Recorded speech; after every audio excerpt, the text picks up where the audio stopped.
Wala ka talagang kwenta. Tama mo naman, yan ang nga lang gagawin mo eh. Di mo pa magawa. Apayat. Taba. Di mo gayahin tong kapatid mo. Tanda mo na, wala ka pa rin narating. Tanggapin mo na kasi, hanggang dyan ka na lang. Alam mo, dapat di ka na lang nabuhay. Tumulong ka na. Hawakan mo na. Suko na ako. Tapusin ko na kaya?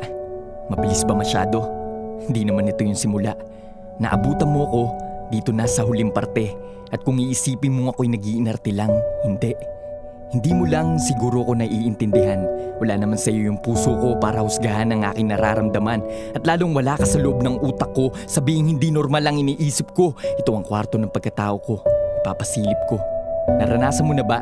May kasama ka, pero para mag-isa ka lang. Ayaw mo na ng kausap, pero gusto mo sanang pakinggan. Dahil marami maglalaan ng tenga, pero walang magpapahiram ng puso. Marami sa tingin mo maniniwala, pero tingin nila sa'yo ay pangit ka lang tumingin sa buhay o kaya'y sumasabay lang sa uso. At ang pinakamasakit, kung sino pa mga pinakamalapit sa'yo, sila pa ang tunay na malayo. Pinipilit ko na lang tumayo dahil kailangan.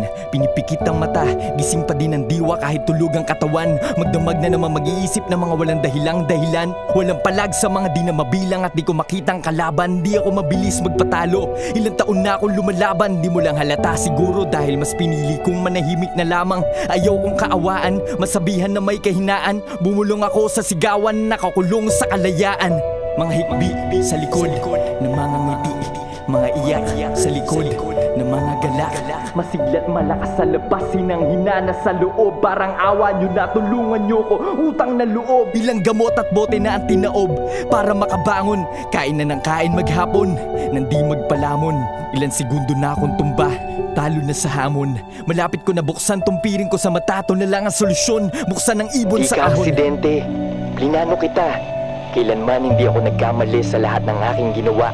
At yung sinasabi nila na lagi kang bigo at sablay, di ba sabi ko naman sa'yo sabay tayong magtatagumpay. At kung iniisip mo nag-iisa ka, mali ka.